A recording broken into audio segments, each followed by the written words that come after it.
નમસ્કાર. ભારતના ઇતિહાસમાં એક એવું સામ્રાજ્ય હતું જેણે અહીંની કલા, સ્થાપત્ય અને શાસનની વ્યાખ્યા જ જાણે બદલી નાખી.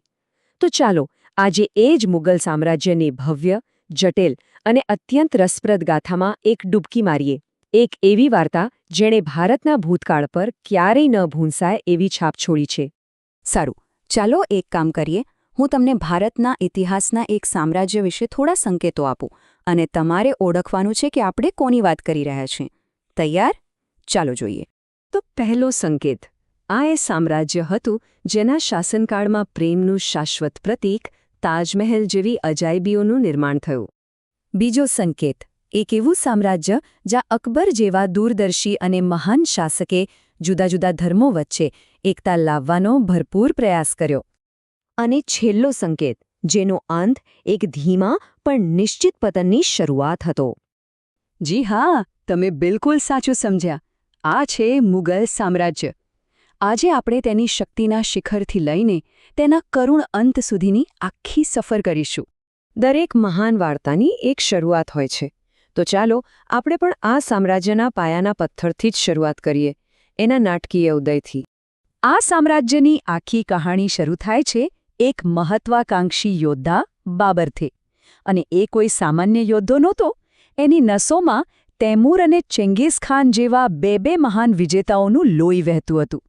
ઉઝબેકિસ્તાનથી આવીને એણે 1526માં પાણીપતના મેદાનમાં ઇબ્રાહિમ લોદીને હરાવ્યો. અને આ માત્ર એક યુદ્ધનો વિજય નહોતો દોસ્તો, આ તો ભારતમાં મુગલ શાસનના એક નવા અધ્યાયની શરૂઆત હતી. પણ કહેવાય છે ને કે પિતાએ બનાવેલા રસ્તા પર દીકરા માટે ચાલવું હંમેશા સહેલું નથી હોતું. બાબરના દીકરા હુમાયુ માટે આ રસ્તો ખૂબ જ કાંટાળો સાબિત થયો. એનો શાસનકાળ સંઘર્ષ અને અનિશ્ચિતતાથી ભરેલો હતો. શેરશાહ સૂરી સામે હારીને એને દેશ છોડીને ભાગવું પડ્યું. જો કે એણે હિંમતભેર સત્તા પાછી તો મેળવી, પણ ભાગ્યને કંઈક બીજું જ મંજૂર હતું. એના અચાનક મૃત્યુએ સામ્રાજ્યના ભવિષ્ય પર ફરી એકવાર મોટો પ્રશ્નાર્થ મૂકી દીધો. પણ ઇતિહાસની આ જ તો ખૂબી છે. ઘણીવાર ગાઢ અંધકાર પછી જ સોનેરી સવાર ઉગે છે. આ અસ્થિરતાના સમય પછી મુગલ સામ્રાજ્યના સુવર્ણ યુગનો પ્રારંભ થયો અને એનો શ્રેય જાય છે ઇતિહાસના સૌથી મહાન શાસકોમાંના એકને. હુમાયુ પછી ગાદી પર આવ્યો એનો દીકરો અકબર. માત્ર 13 વર્ષની ઉંમરે શાસન સંભાળ્યું હતું. પણ આ કિશોરમાં એક મહાન સમ્રાટ છુપાયેલો હતો. એની દ્રષ્ટિ સમય કરતાં ઘણી આગળ હતી.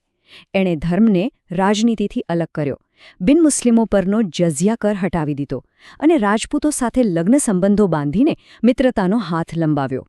એટલું જ નહીં, એની મનસબદારી જેવી વહીવટી પ્રણાલીઓએ સામ્રાજ્યના પાયાને પોલાદી મજબૂતી આપી.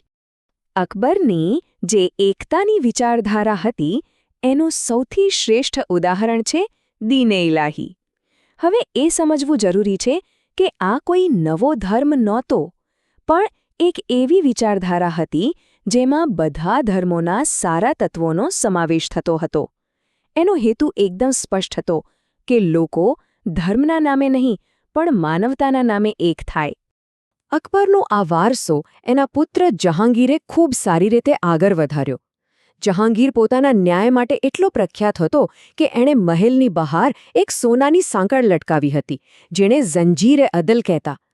કોઈ પણ સામાન્ય નાગરિક એ સાંકળ ખેંચીને સીધો બાદશાહ પાસે ન્યાય માંગી શકતો હતો. વિચાર કરો, એ કલાનો, ખાસ કરીને ચિત્રકળાનો મોટો શોખીન હતો અને એના શાસનમાં મુગલ ચિત્રકળા એની ચરમસીમાએ પહોંચી.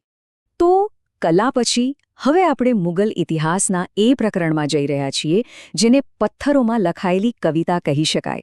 એ સમય જ્યારે સ્થાપત્ય અને કલા એની ટોચ પર હતા.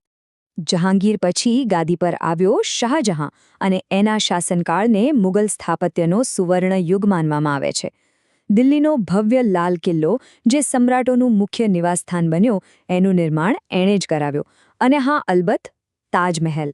સફેદ આરસપહાણથી બનેલો આ અદ્ભુત મકબરો એણે પોતાની પત્ની મુમતાઝ મહેલની યાદમાં બનાવ્યો હતો, જે આજે પણ દુનિયાની 7 અજાયબીઓમાં ગણાય છે.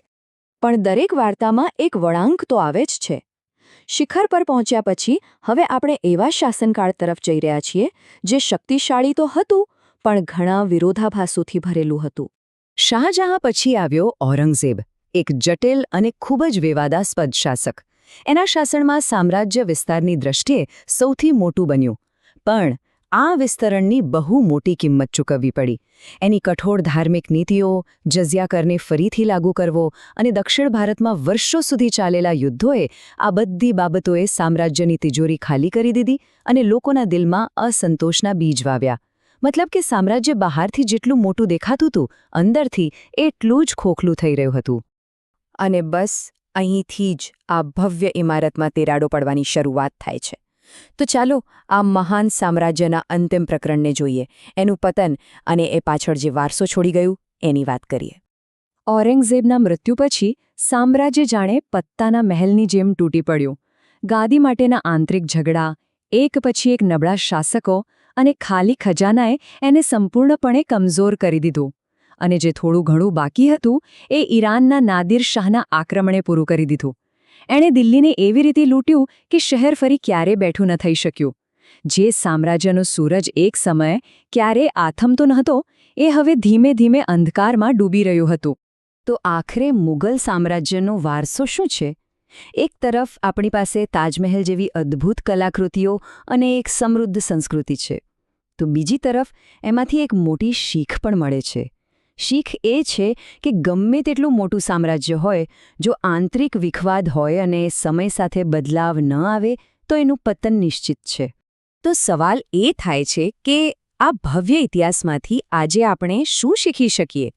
શક્તિ, સહિષ્ણુતા અને બદલાવ, આ બધી બાબતો વિશે મુગલોની આખી વાર્તા આપણને શું શીખવે છે?